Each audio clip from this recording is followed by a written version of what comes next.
우리 옆 사람과 함께 인사하겠습니다. 새해 복 많이 받으세요.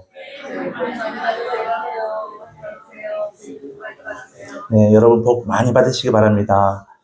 성경에서 말하는 복은 우리가 송구 영신예배 때도 말씀을 나눴는데 물질적인 풍요나 어떤 내가 뭔가를 얻는 것, 풍성하게 가지는 것을 말하는 것이 아니라 하나님과의 올바른 관계가 지속되는 것이 복이라고 말씀합니다. 올 한 해 말씀을 가까이 함으로 하나님과 친밀한 그런 교제를, 하나님과 더 형통한 그런 올바른 관계를 맺으시는 저와 여러분 되셨으면 좋겠습니다. 그리고 또 오늘 말씀을 통하여 하나님께서 우리에게 부어주시는 그 새 힘을 얻으시는 귀한 시간이 되시길 바랍니다. 오늘 말씀의 제목은 말씀으로 일어나는 교회입니다. 오늘 올해 표어인데요.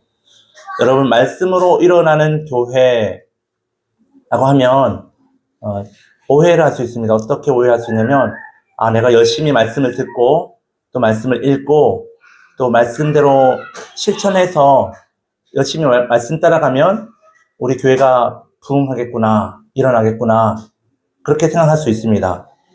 그런데 그런 의미가 아닙니다. 오늘 말씀은 교회가 다시 일어나고 회복되는 것은 우리의 노력이 아니라 하나님께서 말씀하심으로써 하나님께서 교회를 일으키신다는 말씀입니다. 그래서 하나님께서 교회를 일으키시는 것에 우리가 참여하자라는 그런 의미입니다. 말씀으로 일어나는 교회는 어떤 교회입니까? 세 가지 말씀을 드리려고 하는데요. 첫 번째는 하나님의 말씀이 선포되는 교회, 그리고 하나님의 말씀을 듣는 교회입니다. 이사야 40장 1절 말씀 우리 같이 한번 읽어보겠습니다. 시작. 너희의 하나님이 이르시되 너희는 위로하라. 내 백성을 위로하라. 아멘. 하나님의 말씀이 선포될 때에 그 말씀을 들을 때에 그 듣는 순간 우리 안에서 회복이 일어납니다. 말씀의 능력이 있기 때문에 그렇죠. 여러분 혹시 말씀을 들으면서 말씀을 내가 읽으면서 위로를 받으신 적 있으신가요? 하나님의 위로. 저는 그 말씀을 읽으면서 수없이 감동도 받고 또 위로도 받았는데 한 사건이 있습니다. 그 26년 전이더라고요. 계산해 보니까 26년 전에 있었던 일인데 그 당시 저는 그 신대원 입시생이었습니다. 신대원을 처음 준비하는 그런 학생이었는데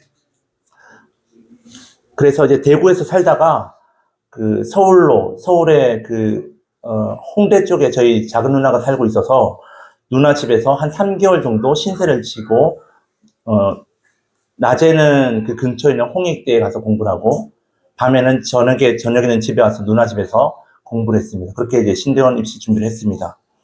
근데 어느 날 저녁에 집에서 공부를 하고 있는데 자형과 매형과 누나가 아주 큰 목소리로 싸우는 겁니다. 부부싸움을 하는 겁니다.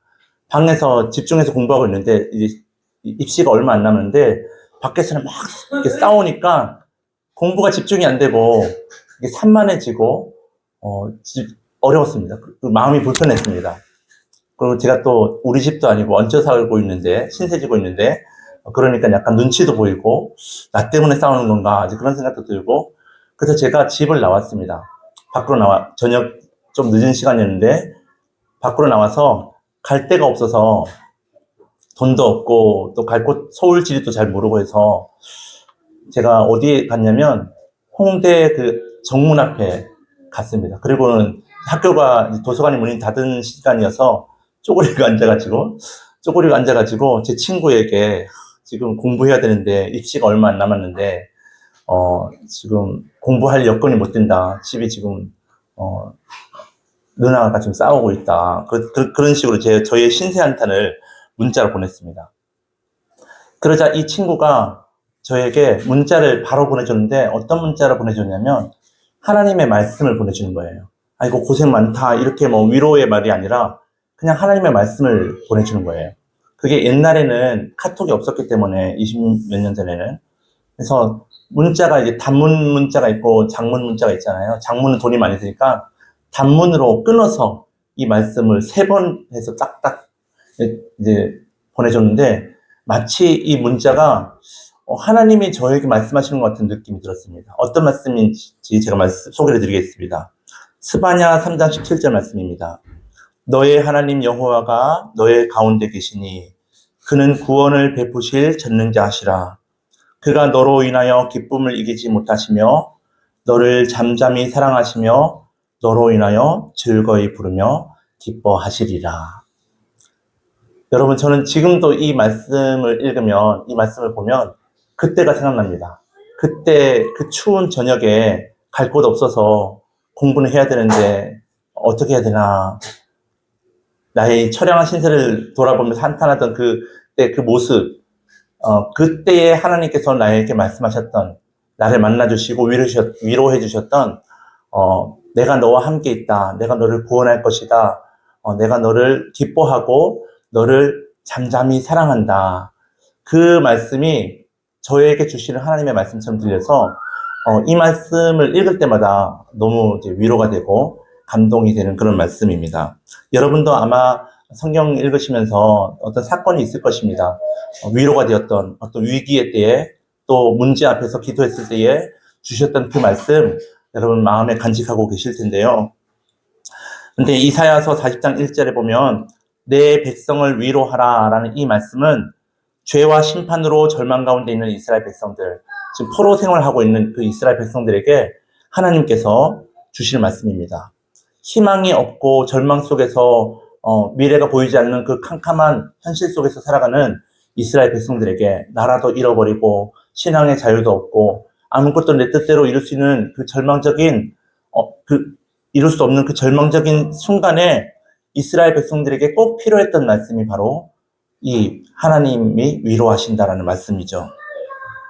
하나님의 위로가 절실히 필요했습니다.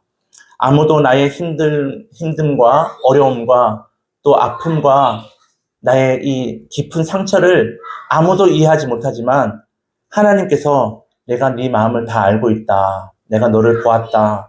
그 말씀을 하신다면 그 말씀 한마디 들으면 얼마나 큰 위로가 될까요? 너희는 위로하라. 이 말씀은 하나님께서 이 말씀을 듣는 우리에게 하시는 말씀입니다. 사람들에게 위로의 하나님, 위로의 말씀을 소망과 생명을 주시는 하나님의 말씀을 전하라는 것입니다.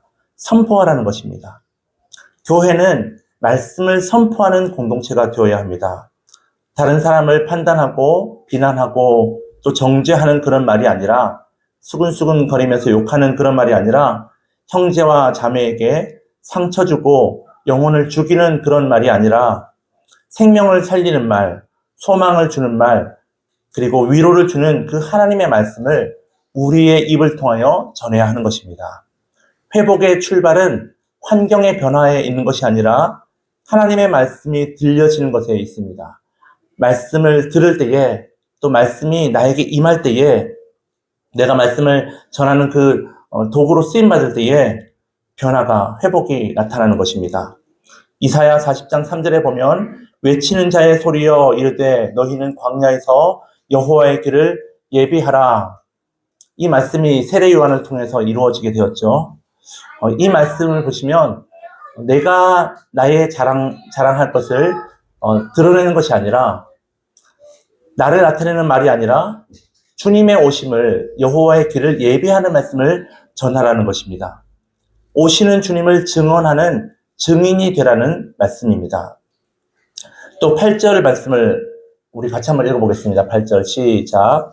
풀은 마르고 꽃은 시드나 우리 하나님의 말씀은 영원히 소리라 하라.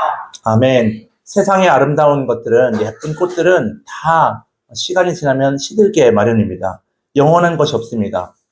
하지만 하나님의 말씀은 영원하다. 그래서 그 영원한 말씀에 굳게 서야 된다. 그런 말씀을 하고 있는 거죠.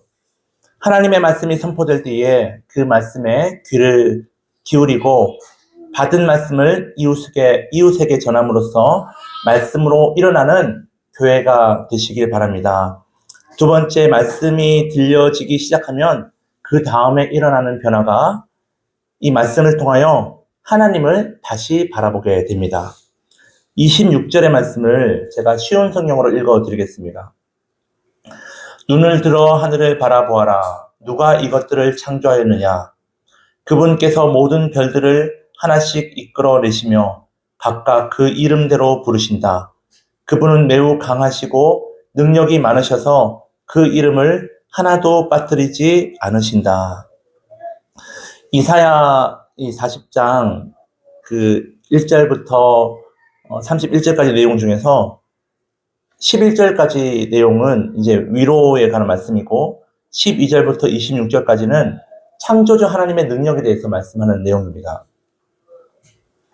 근데 이 이사야 선지자가 하나님의 창조의 능력을 12절부터 26절까지 논리적으로 설득하기 위해서 자세하게 설명하기 위해서 우리에게 전달하고 있는 것이 아니라 이유가 있습니다. 어떤 이유냐면 그 9절부터 11절의 내용인데요. 먼저 10절에 보시면 보라 주 여호와께서 강한 자로 임하실 것이요 라고 말씀합니다. 그리고 11절은 그는 목자같이 양떼를 먹이시며 어린 양을 그 팔로 모아 품에 안으시며 젖먹이는 암컷들을 온순히 인도하시리로다. 다시 말해서 하나님은 강하신 분이시고 목자와 같이 우리를 품어주시고 인도해주시는 분이시다라는 말씀을 이사야 선지자가 그 포로 생활하고 있는 이스라엘 백성들에게 선포한 것입니다.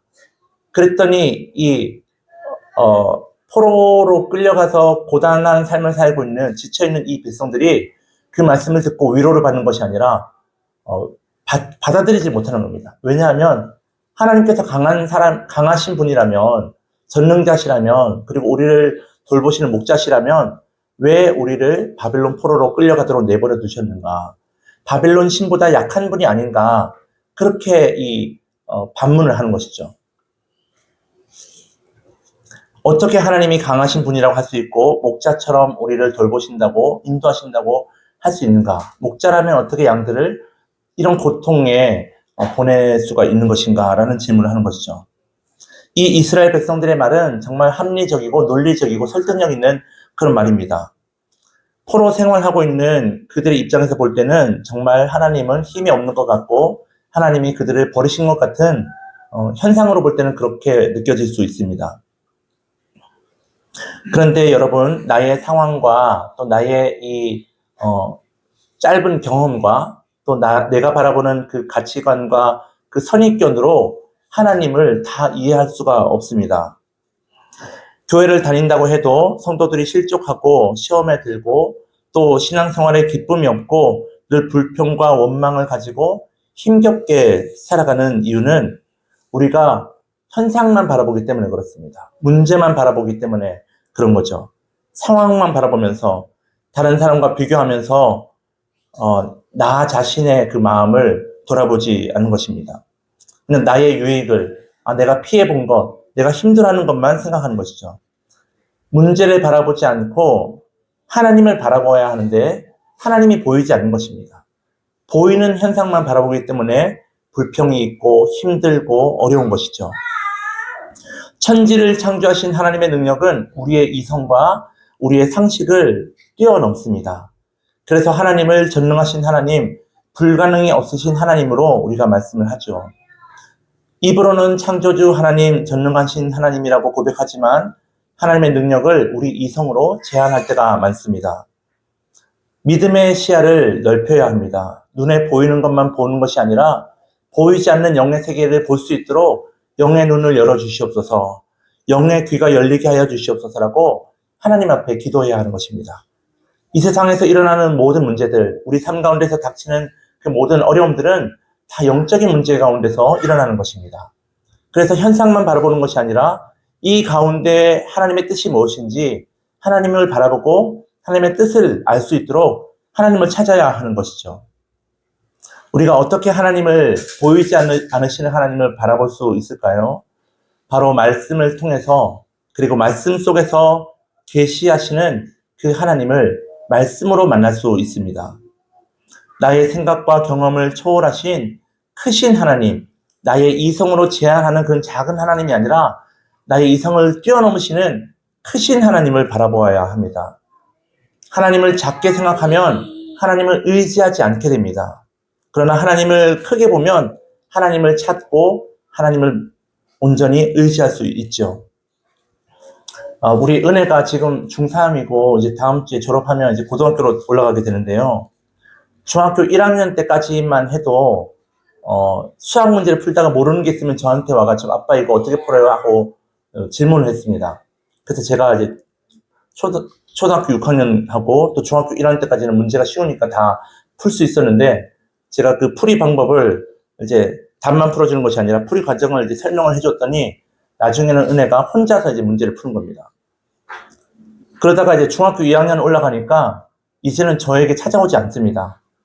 본인이 막 골똘해가지고 막 열심히 이제 풀고 대부분 문제가 풀리는 거죠. 근데 문제가 풀리지 않으면 아빠도 모를 거야 라고 생각을 했기 때문에 아빠의 능력을 크게 보지 않아서 더 이상 이제 저에게 묻지 않고 혼자 해결을 하죠. 우리가 하나님을 전능하신 하나님으로 창조주 하나님으로 믿지 않으면 하나님의 그 크신 능력을 의지할 수가 없습니다. 하나님을 찾지 않게 됩니다. 우리의 생각을 뛰어넘으시는 그 우리의 이성을 초월하시는 전능하신 하나님을 바라보시는 저와 여러분 되시기 바랍니다. 마지막으로 말씀으로 일어나는 교회는 말씀을 붙들고 새 힘을 얻는 교회입니다. 우리 오늘 본문 말씀인데요. 31절 같이 한 목소리로 읽어보겠습니다. 시작. 오직 여호와를 새 힘을 얻으리니 그가 나에게 치며 올라가 될 것이요 다른 밖에 나가도 곤비하지 아니하겠고 걸어가도 피곤하지 아니하리로다. 아멘. 여기서 새 힘, 하나님이 주시는 새 힘은 지친 상태에서 조금만 버티면 돼. 그런, 우리의 그 부족한 힘을 보충해주는 그런 힘이 아닙니다. 전혀 다른 근원의 힘으로 교체되는 것입니다. 자동차 엔진을 바꾸고, 뭔가를 바꾸는, 부품을 바꾸는 그런 차원이 아니라 자동차를 아예 새 걸로 딱 주시는 그런 느낌이라고 할 수 있습니다. 이 새 힘은 공동체를 살리시는 하나님의 능력입니다.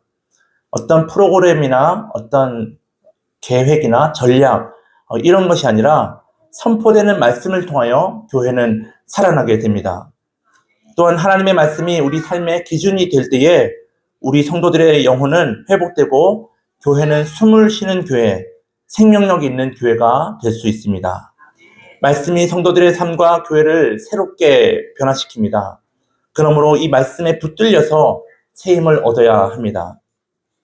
오직 여호와를 앙망하는 자는 새 힘을 얻으리라. 이사야 선지자가 이 말씀을 전했던 이유가 있습니다. 27절에 그 이유가 자세히 나와 있는데요. 27절 말씀 쉬운 성경으로 제가 읽어드리겠습니다. 야곱 백성아 너희가 어찌하여 불평하느냐. 이스라엘 백성아 어찌하여 말하기를 여호와께서는 나의 어려움을 모르고 계신다. 내 하나님께서는 나의 간절한 부르짖음을 무시하신다라고 하느냐. 이 이사야 40장에 나오는 이스라엘 백성들이 앞에서도 말씀드렸듯이 포로 생활로 인해서 무척 지쳐 있었습니다. 고된 현실 속에서 미래는 보이지 않고 막막하기만 한 이 이스라엘 백성들에게는 아무런 희망도 없어서 그저 불평과 한숨뿐이었습니다. 그들에게 이 이사야 선지자가 어찌하여 그렇게 불평하느냐, 어찌하여 하나님이 너희들의 그 고난을, 어려움을 모른다고 말을 하느냐.